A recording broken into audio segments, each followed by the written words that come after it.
ਸਾਰਿਆਂ ਨੂੰ ਸਤਿ ਸ਼੍ਰੀ ਅਕਾਲ। ਸਵਾਗਤ ਹੈ ਤੁਹਾਡਾ ਸੰਦੀਪ ਸਿੰਘ ਕਲਾਸਿਸ ਦੇ ਵਿੱਚ। ਸੋ ਅੱਜ ਦੀ ਇਸ ਵੀਡੀਓ ਦੇ ਵਿੱਚ ਆਪਾਂ ਜੋ ਕੱਲ੍ਹ ਪੇਪਰ ਜਿਹੜਾ 30 ਅਪ੍ਰੈਲ ਨੂੰ ਜਿਹੜਾ ਪੇਪਰ ਹੋਇਆ ਆ, ਠੀਕ ਹੈ ਜੀ, ਸਾਇੰਸ ਦੀਆਂ ਜਿਹੜੀਆਂ ਐਕਸਪੈਕਟਿਡ ਆਨਸਰ ਕੀਜ਼ ਜਿਹੜੀਆਂ ਲੈ ਕੇ ਆਏ ਆ, ਤਾਂ ਇਹ ਟੈਂਟੇਟਿਵ ਹੋ ਸਕਦੀਆਂ ਆ, ਪਰ ਮੈਂ ਤੁਹਾਨੂੰ ਇੰਨਾ ਯਕੀਨ ਦਿਵਾਉਣਾ ਆ ਕਿ ਕਾਫੀ ਹੱਦ ਤੱਕ ਜਿਹੜੀਆਂ ਬਿਲਕੁਲ ਇਹ ਰਾਈਟ ਆਨਸਰ ਕੀਜ਼ ਹੋਣਗੀਆਂ। ਠੀਕ ਹੈ, ਇੱਕ ਵੱਧ ਤੋਂ ਵੱਧ ਕੁਐਸਚਨਸ ਦੇ ਵਿੱਚ ਪ੍ਰੋਬਲਮ ਜਿਹ 'ਚ ਲੱਗ ਰਹੀ ਹੈ ਹੋ ਸਕਦੀ ਹੈ, ਪਰ ਬਾਕੀ ਸਾਰੇ ਜਿਹੜੇ ਕੁਐਸਚਨ ਹੈ ਬਿਲਕੁਲ ਸਹੀ, ਮਤਲਬ ਕਈ ਵਾਰ ਚੈੱਕ ਕੀਤੀ ਗਈਆਂ ਜਿਹੜੀਆਂ ਆਨਸਰ ਕੀਜ਼ ਆ। ਠੀਕ ਹੈ, ਜੋ ਮੈਂ ਤੁਹਾਡੇ ਨਾਲ ਤਾਂ ਹੀ ਲੇਟ ਹੋ ਗਿਆ, ਨਹੀਂ ਤਾਂ ਕੱਲ੍ਹ ਹੀ ਆਨਸਰ ਕੀਜ਼ ਜਿਹੜੀਆਂ ਉਹ ਪਾ ਸਕਦਾ ਸੀ ਮੈਂ, ਹੈ ਨਾ। ਪਰ ਫਿਰ ਵੀ ਮੇਰੀ ਕੋਸ਼ਿਸ਼ ਇਹ ਸੀਗੀ ਕਿ ਵਧੀਆ ਅਤੇ ਬਿਲਕੁਲ ਰਾਈਟ ਜਿਹੜੀਆਂ ਆਨਸਰ ਕੀਜ਼ ਹੈ ਉਹ ਮੈਂ ਤੁਹਾਡੇ ਨਾਲ ਸ਼ੇਅਰ ਕਰਾਂ। ਸੋ ਵੀਡੀਓ ਦੇ ਵਿੱਚ ਆਪਾਂ ਕਰਾਂਗੇ। ਜੋ ਚੈਨਲ 'ਤੇ ਨਵੇਂ ਆਏ ਨੇ ਉਹ ਚੈਨਲ ਨੂੰ ਸਬਸਕ੍ਰਾਈਬ, ਲਾਈਕ ਔਰ ਸ਼ੇਅਰ ਜ਼ਰੂਰ ਕਰਿਓ। ਲਾਈਕ ਵੀ ਜ਼ਰੂਰ ਦਬਾਇਓ, ਕਿਉਂਕਿ ਕਈ ਵਾਰ ਕਾਫੀ ਵੀਡੀਓਜ਼ ਲੋਕ ਦੇਖਦੇ ਨੇ, ਸਟੂਡੈਂਟ ਦੇਖਦੇ ਨੇ, ਪਰ ਲਾਈਕ ਨਹੀਂ ਕਰਦੇ। ਸੋ ਵੀਡੀਓ ਨੂੰ ਲਾਈਕ ਜਿਹੜਾ ਹੈ ਉਹ ਜ਼ਰੂਰ ਕਰਿਓ। ਆਪਾਂ ਹੁਣ ਬਿਨਾਂ ਕਿਸੇ ਦੇਰੀ ਕੀਤੇ ਵੀਡੀਓ ਦੀ ਸ਼ੁਰੂਆਤ ਕਰਦੇ ਹਾਂ। ਦੇਖੋ, ਜਿਹੜਾ ਪਹਿਲਾ ਕੁਐਸਚਨ ਹੈ ਇਹ ਸੈੱਟ ਬੀ ਹੈ। ਠੀਕ ਹੈ, ਜਿਵੇਂ ਆਪਾਂ ਲਾਸਟ ਵੀਡੀਓਜ਼ ਤੋਂ ਕੰਟੀਨਿਊ ਕੀਤਾ ਆ, ਮੈਂ ਇੰਗਲਿਸ਼, ਪੰਜਾਬੀ ਔਰ CDP ਇਹਨਾਂ ਦੀ ਵੀ ਆਨਸਰ ਕੀਜ਼ ਮੈਂ ਅਪਲੋਡ ਆਲਰੇਡੀ ਕੀਤੀਆਂ ਹੋਈਆਂ ਨੇ, ਤੁਸੀਂ ਜਿਨ੍ਹਾਂ ਨੇ ਨਹੀਂ ਚੈੱਕ ਕੀਤੀ ਉਹ ਕਰ ਸਕਦੇ। ਠੀਕ ਹੈ, ਸੋ ਪਹਿਲਾ ਕੁਐਸਚਨ ਹੈ ਜੀ, ਐਕਸਪੈਂਡ ਦਾ ਐਬਰੀਵੀਏਸ਼ਨ ਗੈਪ। ਠੀਕ ਹੈ, ਉਹਨਾਂ ਨੇ ਗੈਪ ਦਾ ਪੁੱਛਿਆ ਆ। ਠੀਕ ਹੈ, ਵਿਸਥਾਰ ਕਰੋ। ਸੋ ਗੈਪ ਦਾ ਜਿਹੜਾ ਇਹਦੇ ਵਿੱਚ ਮਤਲਬ ਹੈ ਉਹ ਕੀ ਹੁੰਦਾ ਹੈ? ਆਪਸ਼ਨ ਸੀ ਬਿਲਕੁਲ ਜਿਹੜਾ ਸਹੀ ਜਵਾਬ ਆ। ਠੀਕ ਹੈ, ਗੰਗਾ ਐਕਸ਼ਨ ਪਲਾਨ।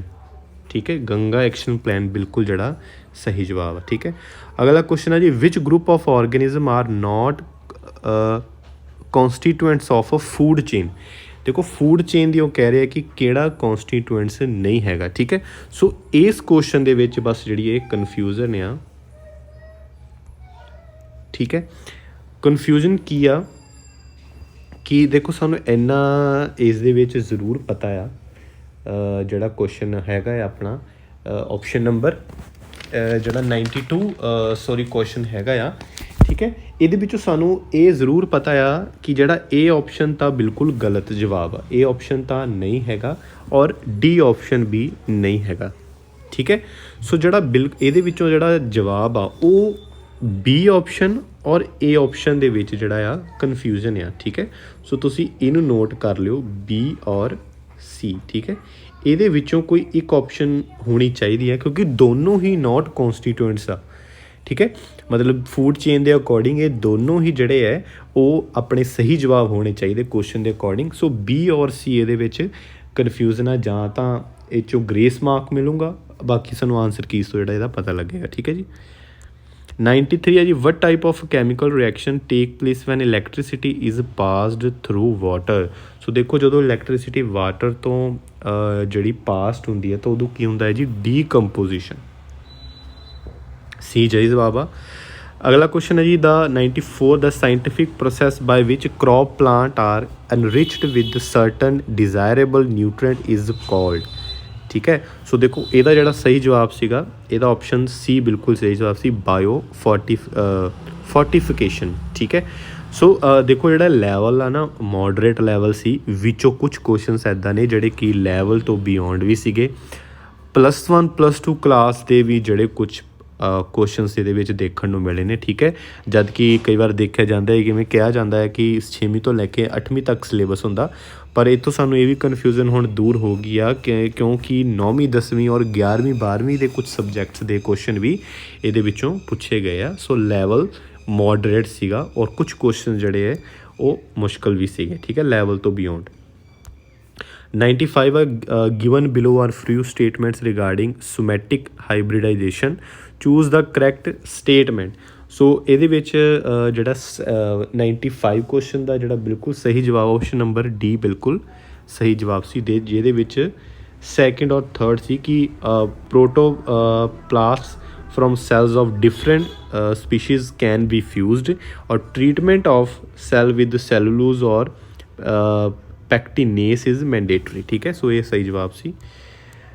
अगला क्वेश्चन है, Chipko movement was launched for the protection of. ठीक है, वेटलैंड, ग्रासलैंड, फॉरेस्ट और लाइव स्टॉक। सो सी बिल्कुल सही जवाब है जी, फॉरेस्ट।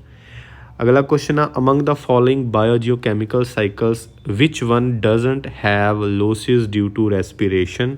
ਠੀਕ ਹੈ, ਸੋ ਜਿਹੜਾ ਇਹਦਾ ਸਹੀ ਜਵਾਬ ਆ, ਜਿਵੇਂ ਇਹਨਾਂ ਨੇ ਪੁੱਛਿਆ ਆ ਕਿ ਬਾਇਓਜੀਓਕੈਮੀਕਲ ਚੱਕਰ ਵਿੱਚ ਸਾਹ ਕਿਰਿਆ ਕਾਰਨ ਨੁਕਸਾਨ ਨਹੀਂ ਹੁੰਦਾ। ਠੀਕ ਹੈ, ਸੋ ਇਹਦਾ ਆਪਸ਼ਨ ਡੀ ਬਿਲਕੁਲ ਸਹੀ ਸੀ। ਸੋ ਤਿੰਨਾਂ ਕਰਕੇ ਜਿਹੜਾ ਨੁਕਸਾਨ ਕੋਈ ਵੀ ਸਾਨੂੰ ਸਾਹ ਵੇਲੇ ਨਹੀਂ ਹੁੰਦਾ। ਠੀਕ ਹੈ, ਅਗਲਾ ਕੁਐਸਚਨ ਸੀਗਾ if the carbon atom fixed by producers already have passed through 3 species the trophic level of the last species would be. ਠੀਕ ਹੈ, ਸੋ ਇਹਦਾ ਇੱਕ ਚਾਰਟ ਹੁੰਦਾ ਆ। ਠੀਕ ਹੈ, ਜਿਹਦੇ ਵਿੱਚ ਉਹਨਾਂ ਨੇ ਪੁੱਛਿਆ ਆ ਕਿ ਜਿਹੜਾ ਅਖੀਰਲੀ ਜਿਹੜੀ ਪ੍ਰਜਾਤੀ ਦਾ ਜਿਹੜਾ ਆ ਉਹ ਕਿਹੜਾ ਦਰਜਾ ਹੁੰਦਾ ਆ। ਸੋ ਜਿਹੜਾ ਇਹਦਾ ਸਹੀ ਜਵਾਬ ਸੀ 98 ਦਾ, ਉਹ ਸੀ ਆਪਸ਼ਨ ਨੰਬਰ ਬੀ। ਸੋ ਜਿਹੜਾ ਟਰਸ਼ਰੀ ਪ੍ਰੋਡਿਊਸਰਸ ਆ ਇਹ ਉਸ ਦੇ ਵਿੱਚ ਸਭ ਤੋਂ ਲਾਸਟ ਲੈਵਲ 'ਤੇ ਆਉਂਦਾ ਹੈ। ਠੀਕ ਹੈ ਜੀ, ਅਗਲਾ ਕੁਐਸਚਨ 99 ਕਿ match correctly the following and choose the correct option. ਠੀਕ ਹੈ, ਸੋ ਇਹਦੇ ਵਿੱਚ ਹੁਣ ਆਪਾਂ ਕਰੈਕਟ ਆਪਸ਼ਨ ਜਿਹੜਾ ਸੁਣਨਾ ਆਪਾਂ ਚੂਜ਼ ਕਰਨਾ ਸੀਗਾ। ਸੋ ਦੇਖੋ ਇਹਦਾ ਜਿਹੜਾ ਆਪਸ਼ਨ ਨੰਬਰ ਸੀਗਾ ਉਹ ਸਹੀ ਸੀ। ਆਪਾਂ ਇੱਦਾਂ ਅੰਦਾਜ਼ਾ ਲਾ ਸਕਦੇ ਹਾਂ ਕਿ ਜਿਹੜਾ ਇਨਵਾਇਰਮੈਂਟ ਪ੍ਰੋਟੈਕਸ਼ਨ ਐਕਟ ਆ, ਠੀਕ ਹੈ, ਇਨਵਾਇਰਮੈਂਟ ਜਿਹੜਾ ਪ੍ਰੋਟੈਕਸ਼ਨ ਐਕਟ ਆ ਉਹ 1986 ਦੇ ਵਿੱਚ ਹੋਇਆ ਸੀ। ਠੀਕ ਹੈ, ਸੋ ਉਹਦੇ ਅਕੋਰਡਿੰਗ ਅਸੀਂ ਦੇਖ ਸਕਦੇ ਹਾਂ ਕਿ ਦੇਖੋ 1 ਦਾ ਜਿਹੜਾ ਸੀ ਆਉਣਾ ਸੀ। ਸੋ ਦੇਖੋ 1 ਦਾ ਸੀ ਸਿਰਫ 2 ਆਪਸ਼ਨ ਦੇ ਵਿੱਚ ਸੀਗਾ, ਜਾਂ ਤਾਂ ਉਹ ਸੀਗਾ ਜੀ ਏ ਆਪਸ਼ਨ 'ਚ ਜਾਂ ਸੀਗਾ ਬੀ ਆਪਸ਼ਨ। ਠੀਕ ਹੈ, ਮਤਲਬ 2 ਆਪਸ਼ਨ ਸਾਡੀ ਸਿੱਧੀਆਂ ਐਲੀਮੀਨੇਟ ਹੋ ਗਈਆਂ ਸੀਗੀਆਂ। ਉਸ ਤੋਂ ਬਾਅਦ ਆਉਂਦਾ ਸੀਗਾ ਜੀ air prevention and control of pollution act. ਠੀਕ ਹੈ, ਸੋ ਜਿਹੜਾ ਇਹ ਸੀਗਾ ਇਹਦਾ ਆਪਸ਼ਨ ਵੀ ਸਾਨੂੰ ਪਤਾ ਆ ਕਿ ਇਹ ਜਿਹੜਾ ਸੈਕਿੰਡ ਦਾ ਜਿਹੜਾ ਸਾਡਾ ਡੀ ਸੀਗਾ 1981। ਸੋ ਦੇਖੋ ਇਹਦੇ ਵਿੱਚ ਵੀ ਦੋਨੋਂ ਆਪਸ਼ਨਾਂ ਦੀ ਇਹਨਾਂ ਨੇ ਨੰਬਰ ਦਿੱਤੇ ਹੋਏ ਆ। ਠੀਕ ਹੈ, ਸੈਕਿੰਡ ਦਾ ਡੀ ਔਰ ਸੈਕਿੰਡ ਦਾ ਡੀ। ਆਨਸਰ ਸਾਨੂੰ ਇੱਕ ਹੋਰ ਆਪਸ਼ਨ ਚਾਹੀਦੀ ਸੀ। ਸੋ ਇੱਥੋਂ ਦੇਖੋ ਤੁਸੀਂ ਕੁਐਸਚਨ ਉਹਨਾਂ ਨੇ ਕਿੱਦਾਂ ਪਾਇਆ ਕਿ ਇੱਕੋ ਤੋਂ ਸਾਨੂੰ ਨਹੀਂ ਆਨਸਰ ਪਤਾ ਲੱਗਣਾ, ਉਹਨਾਂ ਨੇ ਸੇਮ ਆਪਸ਼ਨਸ ਪਾਈਆਂ ਹੋਈਆਂ ਆ। ਠੀਕ ਹੈ, ਸੋ ਉਸ ਤੋਂ ਬਾਅਦ ਜਿਹੜਾ ਸਾਨੂੰ ਆਨਸਰ ਪਤਾ ਲੱਗਦਾ ਉਹ ਵਾਟਰ ਐਕਟ ਤੋਂ ਪਤਾ ਲੱਗਦਾ ਕਿ ਜਿਹੜਾ ਵਾਟਰ ਐਕਟ ਆਇਆ ਸੀਗਾ ਉਹ ਆਇਆ ਸੀ 1974 ਦੇ ਵਿੱਚ। ਸੋ ਸੀ ਦਾ ਏ ਆਉਣਾ ਸੀ। ਸੋ ਉਹਦੇ ਅਕੋਰਡਿੰਗ ਜਿਹੜਾ ਆ ਤੀਸਰੇ ਦਾ ਮਤਲਬ ਸੀ ਏ ਆਉਣਾ ਸੀ। ਸੋ ਇਹ ਆਪਸ਼ਨ ਜਿਹੜਾ ਬਿਲਕੁਲ ਸਹੀ ਸੀਗਾ। ਠੀਕ ਹੈ ਜੀ, ਅਗਲਾ ਕੁਐਸਚਨ ਸੀਗਾ 100 which of the following impurities is easiest to remove from waste water. ਇਹ ਮੈਨੂੰ ਪਤਾ ਸਾਰਿਆਂ ਦਾ ਕੁਐਸਚਨ ਜਿਹੜਾ ਬਿਲਕੁਲ ਸਹੀ ਹੋਵੇਗਾ। ਸੀ ਬਿਲਕੁਲ ਸਹੀ ਜਵਾਬ ਆ ਕਿ ਤੈਰਦਾ ਠੋਸ ਪਦਾਰਥ ਸਸਪੈਂਡਡ ਸੋਲਿਡ। ਬੈਕਟੀਰੀਆ ਅਸੀਂ ਪਾਣੀ 'ਚੋਂ ਨਹੀਂ ਕੱਢ ਸਕਦੇ ਪ੍ਰੋਪਰ ਤਰੀਕੇ ਨਾਲ। ਠੀਕ ਹੈ, ਕੋਲੋਇਡਸ ਵੀ ਨਹੀਂ ਕੱਢ ਸਕਦੇ, ਡਿਜ਼ੋਲਵਡ ਸੋਲਿਡ ਵੀ। ਸੋ ਸਸਪੈਂਡਡ ਸੋਲਿਡ ਅਸੀਂ ਕੱਢ ਸਕਦੇ ਹਾਂ। ਠੀਕ ਹੈ, 101 ਕੁਐਸਚਨ ਆ historic convention on biological diversity held in Rio de Janeiro in 1992। ਠੀਕ ਹੈ, ਦੇਖੋ ਇਹ ਕੁਐਸਚਨ ਜਿਹੜਾ ਆ ਇਹ ਵੀ ਕਈ ਵਾਰ ਮੈਨੂੰ ਲੱਗਦਾ ਰੇਅਰ ਹੋ ਕਿਸੇ ਬੱਚੇ ਨੇ ਜਿਹੜਾ ਸੁਣਿਆ ਹੋਊਗਾ, ਅਤੇ ਇਹ ਵੀ ਕੁਐਸਚਨ ਥੋੜ੍ਹਾ ਜਿਹਾ ਅਲੱਗ ਜਿਹੜਾ ਆਪਾਂ ਪੇਪਰ ਦੇ ਵਿੱਚ ਜਿਹੜਾ ਦੇਖਿਆ। ਠੀਕ ਹੈ, ਸੋ ਜਿਹੜਾ ਇਹਦਾ ਸਹੀ ਜਵਾਬ ਆ ਆਪਸ਼ਨ ਨੰਬਰ ਬੀ ਬਿਲਕੁਲ ਸਹੀ ਹੈ ਜੀ, ਦ ਅਰਥ ਸਮਿਟ। ਠੀਕ ਹੈ, ਅਗਲਾ ਕੁਐਸਚਨ ਆ 102 which of the following characteristics of electrons determine the current in a conductor. ਇਹ ਕੁਐਸਚਨ ਦੇਖੋ ਇਹ ਮੇਰੇ ਅਕੋਰਡਿੰਗ +1 ਜਾਂ +2 ਕਲਾਸ ਦਾ ਜਿਹੜਾ ਇਹ ਕੁਐਸਚਨ ਆ। ਠੀਕ ਹੈ, ਸੋ ਜਿਹੜਾ ਇਹਦਾ ਆਨਸਰ ਸੀਗਾ 102 ਦਾ ਏ ਆਪਸ਼ਨ ਬਿਲਕੁਲ ਸਹੀ ਸੀਗਾ, ਡਰਿਫਟ ਵੈਲੋਸਿਟੀ ਅਲੋਨ। 103 ਕੁਐਸਚਨ ਆ an electron is projected with uniform velocity with axis of current carrying along solenoid which of the following is true। ਸੋ ਜਿਹੜੀ ਇਹਦਾ ਆਪਸ਼ਨ ਸਹੀ ਹੈ ਉਹ ਆਪਸ਼ਨ ਨੰਬਰ ਡੀ ਬਿਲਕੁਲ ਸਹੀ ਆ ਕਿ electron will continue to move with uniform velocity along with axis of the solenoid. ਇਹ ਬਿਲਕੁਲ ਸਹੀ ਜਵਾਬ ਆ, ਚੈੱਕ ਕੀਤਾ ਹੋਇਆ ਆਨਸਰ ਆ, ਕੋਈ ਤੁਹਾਨੂੰ ਟੈਨਸ਼ਨ ਲੈਣ ਦੀ ਲੋੜ ਨਹੀਂ। ਅਤੇ ਤੁਸੀਂ ਤੁਹਾਡੇ ਜਿੰਨੇ ਮਾਰਕਸ ਬਣੇ ਨੇ ਤੁਸੀਂ ਨਾਲ ਜ਼ਰੂਰ ਚੈੱਕ ਕਰਦੇ ਜਾਓ। ਤੁਸੀਂ ਕਮੈਂਟ ਦੇ ਵਿੱਚ ਜ਼ਰੂਰ ਆਪਣੇ ਮਾਰਕਸ ਜਿਹੜਾ ਆ ਉਹ ਸ਼ੇਅਰ ਕਰਿਓ ਕਿ ਤੁਹਾਡੇ 30 ਚੋਂ ਸਾਇੰਸ ਚੋਂ ਕਿੰਨੇ ਬਣੇ। ਠੀਕ ਹੈ, ਅ DC generator works on the principal of. DC ਜਿਹੜਾ ਜਨਰੇਟਰ ਆ ਵਰਕਸ ਔਨ ਦਾ ਪ੍ਰਿੰਸੀਪਲ ਕਿਹਦੇ 'ਤੇ ਵਰਕ ਕਰਦਾ ਜਿਹੜਾ DC ਜਨਰੇਟਰ ਆ। ਸੀ ਆਪਸ਼ਨ ਬਿਲਕੁਲ ਸਹੀ ਆ, ਫੈਰਾਡੇ ਲਾਜ਼ ਆਫ ਇਲੈਕਟ੍ਰੋਮੈਗਨੈਟਿਕ ਇੰਡਕਸ਼ਨ ਬਿਲਕੁਲ ਸਹੀ ਜਵਾਬ ਆ। 105 ਦੇਖੋ ਇਹ 15ਵਾਂ ਕੁਐਸਚਨ ਆ, ਹਲੇ ਪੈਡਾਗੋਜੀ ਦਾ ਇੱਕ ਵੀ ਕੁਐਸਚਨ ਨਹੀਂ ਆਇਆ। ਠੀਕ ਹੈ, ਸੋ 105 ਕੁਐਸਚਨ ਆ ਜੀ 3 ਰੈਸਿਸਟੈਂਸ 1 ਓਮ 2 ਓਮ 3 ਓਮ ਆਰ ਕਨੈਕਟਡ ਇਨ ਪੈਰਲਲ। ਸਿੰਪਲ ਉਹਨਾਂ ਨੇ ਰੈਸਿਸਟੈਂਸ ਦਾ ਜਿਹੜਾ ਪੁੱਛਿਆ ਆ, ਪਰ ਇਹਨਾਂ ਨੇ ਥੋੜ੍ਹਾ ਜਿਹਾ ਇਹ ਪੁੱਛ ਲਿਆ ਕਿ ਬੱਚਿਆਂ ਨੂੰ ਦੇਖੀਏ ਕਿ ਉਹਨਾਂ ਨੂੰ ਪਤਾ ਹੈ ਕਿ ਇਹਨੂੰ ਸੋਲਵ ਕਿੱਦਾਂ ਕਰੀਦਾ। ਸੋ ਬਿਲਕੁਲ ਇਹ ਤੁਹਾਨੂੰ ਪਤਾ ਕਿ ਜਦੋਂ ਪੈਰਲਲਸ ਦੇ ਵਿੱਚ ਹੁੰਦੇ ਨੇ ਤਾਂ ਆਪਾਂ ਓਵਰਸ ਦੇ ਵਿੱਚ ਐਡ ਕਰਦੇ ਹਾਂ, ਮਤਲਬ ਕਿ ਜਿਹੜਾ 1/r ਆ ਉਹ ਸਾਡੇ ਕੋਲ ਕਿਹਦੇ ਬਰਾਬਰ ਹੋਵੇਗਾ 1/1 ਪਲੱਸ 2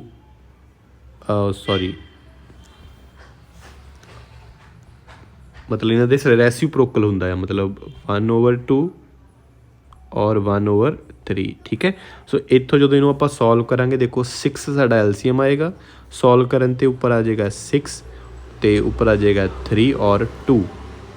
ਠੀਕ ਹੈ, ਇਹਨੂੰ ਹੁਣ ਅਗਰ ਅਸੀਂ ਸੋਲਵ ਕਰਦੇ ਹਾਂ ਤਾਂ ਸਾਡੇ ਕੋਲ ਆਂਸਰ ਕਿੰਨਾ ਆਉਂਦਾ ਆ 11/6। ਸੋ 11/6 ਜਿਹੜਾ ਆ ਉਹ ਕਿਹਦੇ ਬਰਾਬਰ ਆਉਂਦਾ 1/r ਦੇ।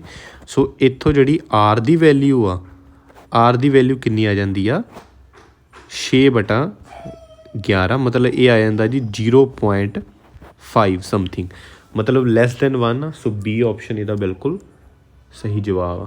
ਠੀਕ ਹੈ, ਲੈਸ ਦੈਨ 1 ਓਮ। ਅਗਲਾ ਕੁਐਸਚਨ ਆ ਜੀ coulomb is the SI unit of. ਇਹ ਤਾਂ ਸਾਰਿਆਂ ਨੂੰ ਪਤਾ ਹੋਵੇਗਾ, ਸਾਰਿਆਂ ਦਾ ਸਹੀ ਵੀ ਹੋਵੇਗਾ, ਚਾਰਜ ਬਿਲਕੁਲ ਸਹੀ ਜਵਾਬ। 107 ਕੁਐਸਚਨ ਆ, ਦੇਖੋ 17ਵਾਂ ਕੁਐਸਚਨ ਆ, ਹਜੇ ਵੀ ਪੈਡਾਗੋਜੀ ਨਹੀਂ ਆਈ।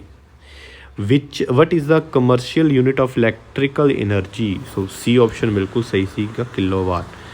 ਦੇਖੋ ਜੀ ਇੱਥੋਂ ਹੁਣ ਆਪਣੇ ਪੈਡਾਗੋਜੀ ਦੇ ਮਤਲਬ 17 ਕੁਐਸਚਨ ਤੁਸੀਂ ਦੇਖੋ ਆਪਣੇ ਕੋਲ ਨੋਰਮਲ ਆਏ ਨੇ, ਥਿਊਰੀ ਬੇਸਡ ਜਾਂ ਕੋਈ ਦੂਜੀ ਤਰ੍ਹਾਂ। ਅਤੇ ਇਹਦੇ ਵਿੱਚੋਂ ਹੁਣ ਪੈਡਾਗੋਜੀ ਦਾ ਕੁਐਸਚਨ ਆਇਆ ਕਿ according to NCL 2005 good science education is true to life, what does it mean. ਇਹਦਾ ਕੀ ਮੀਨਿੰਗ ਆ। ਸੋ ਇਹਦਾ ਜਿਹੜਾ ਆ ਇਹ ਆਪਸ਼ਨ ਬਿਲਕੁਲ ਸਹੀ ਆ ਕਿ child should prepare the science should prepare the child to the world of work. 109 question ਆ ਜੀ which of the following is are developed by science. ਠੀਕ ਹੈ, ਕਿਹੜਾ ਜਿਹੜਾ ਆ ਸਾਇੰਸ ਦੁਆਰਾ ਡਿਵੈਲਪ ਕੀਤਾ ਗਿਆ ਆ। ਠੀਕ ਹੈ, ਸੋ ਜਿਹੜਾ ਇਹਦਾ ਜਿਹੜਾ ਸਹੀ ਜਵਾਬ ਆ ਉਹ ਆਪਸ਼ਨ ਨੰਬਰ ਸੀ ਬਿਲਕੁਲ ਸਹੀ ਜਵਾਬ ਆ। ਠੀਕ ਹੈ, ਦੇਖੋ ਇਕੁਇਟੀ ਵੀ ਆਉਂਦਾ ਆ, ਸਾਇੰਟੀਫਿਕ ਐਟੀਟਿਊਡ ਵੀ ਆਉਂਦਾ ਆ ਔਰ ਸਾਇੰਟੀਫਿਕ ਟੈਂਪਰ ਵੀ ਆਉਂਦਾ। ਜੋ ਨਹੀਂ ਆਉਂਦਾ ਉਹ ਆਉਂਦਾ ਆ ਸਟੈਟਿਕ ਮਾਈਂਡ ਸੈਟ, ਸਥਿਰ ਮਨ ਦੀ ਧਾਰਨਾ। ਕਦੀ ਵੀ ਸਾਇੰਸ ਦੇ ਵਿੱਚ ਨਹੀਂ ਆਉਂਦੀ, ਤੁਹਾਨੂੰ ਵੀ ਪਤਾ ਆ, ਕਿਉਂਕਿ ਸਾਇੰਸ ਦੇ ਵਿੱਚ ਐਕਸਪੈਰੀਮੈਂਟਸ ਹੁੰਦੇ ਰਹਿੰਦੇ ਨੇ। ਸੋ ਕਦੀ ਵੀ ਇੱਕ ਧਾਰਨਾ ਮਤਲਬ ਆਪਾਂ ਕੋਈ ਇੱਕ ਸਟੈਟਿਕ ਮਾਈਂਡ ਸੈਟ ਜਿਹੜਾ ਨਹੀਂ ਲੈ ਕੇ ਚੱਲਦੇ। ਸੋ ਡੀ ਐਲੀਮੀਨੇਟ ਹੋਣਾ ਸੀ। ਸੋ ਡੀ ਸਿਰਫ ਇੱਕ ਆਪਸ਼ਨ 'ਚ ਐਲੀਮੀਨੇਟ ਆ, ਸੀ ਆਪਸ਼ਨ ਬਿਲਕੁਲ ਸਹੀ ਆ। 110ਵਾਂ ਕੁਐਸਚਨ ਹੈ ਜੀ distinguishing between speed and velocity at which level of cognitive domain you would place this question. ਇਸ ਕੁਐਸਚਨ ਨੂੰ ਅਗਰ ਅਸੀਂ ਪਲੇਸ ਕਰਨਾ ਹੋਵੇ ਤਾਂ ਕਿਹੜੀ ਆਪਾਂ ਡੋਮੇਨ ਦੇ ਵਿੱਚ ਕਰਾਂਗੇ। ਠੀਕ ਹੈ, ਕਿ ਬੱਚੇ ਨੂੰ ਦੱਸਣਾ ਆ ਜਾਂ ਬੱਚਿਆਂ ਨੂੰ ਅਸੀਂ ਕਹਿਣਾ ਹੈ ਕਿ ਸਪੀਡ ਅਤੇ ਵੈਲੋਸਿਟੀ ਦੇ ਵਿੱਚ ਤੁਸੀਂ ਡਿਫਰੈਂਸ ਦੱਸੋ। ਸੋ ਇਹ ਦੇਖੋ ਅਪਲਾਈ ਕਰਕੇ ਨਹੀਂ ਦੱਸ ਸਕਦੇ ਹੁਣ ਸਪੀਡ ਵੈਲੋਸਿਟੀ ਨੂੰ, ਵੈਲੂਏਟ ਵੀ ਨਹੀਂ ਕਰ ਸਕਦੇ, ਬੱਚਿਆਂ ਨੂੰ ਯਾਦ ਕਰਕੇ ਵੀ ਨਹੀਂ ਕਹਿ ਸਕਦੇ। ਸੋ ਅੰਡਰਸਟੈਂਡਿੰਗ ਬੀ ਆਪਸ਼ਨ ਜਿਹੜਾ ਬਿਲਕੁਲ ਸਹੀ ਜਵਾਬ। ਠੀਕ ਹੈ, ਅੱਗੇ ਚੱਲਦੇ ਹਾਂ। Waste water management role of individuals topic is to talk in class which of the following approach is best suited for teaching this topic. ਠੀਕ ਹੈ, ਗੰਦੇ ਪਾਣੀ ਦਾ ਪ੍ਰਬੰਧਨ ਵਿਅਕਤੀਗਤ ਯੋਗਦਾਨ, ਇਹਨੂੰ ਪੜ੍ਹਾਉਣਾ ਆ। ਠੀਕ ਹੈ, ਤਾਂ ਅਸੀਂ ਇਹਨੂੰ ਕਿਹੜੇ ਮੈਥਡ ਨਾਲ ਪੜ੍ਹਾਵਾਂਗੇ। ਸੋ ਸੀ ਆਪਸ਼ਨ ਬਿਲਕੁਲ ਸਹੀ ਹੈ ਜੀ, ਡਿਬੇਟ ਆਪਸ਼ਨ ਦੇ ਨਾਲ ਆਪਾਂ ਬੱਚਿਆਂ ਨੂੰ ਇਹ ਕਰਵਾਵਾਂਗੇ। ਠੀਕ ਹੈ ਜੀ, ਅੱਗੇ ਚੱਲਦੇ ਹਾਂ। ਬਸ 8 ਕੁਐਸਚਨ ਰਹਿ ਗਿਆ। Laboratory experiment in science will be classified as. ਵਿਗਿਆਨ ਵਿੱਚ ਪ੍ਰਯੋਗਸ਼ਾਲਾ ਵਿੱਚ ਕੀਤੇ ਜਾਣ ਵਾਲੇ ਪ੍ਰਯੋਗਾਂ ਦਾ ਵਰਗੀਕਰਨ ਕੀਤਾ ਜਾਵੇਗਾ ਕਿਹੜੇ ਮਤਲਬ ਏਡ ਦੇ ਨਾਲ।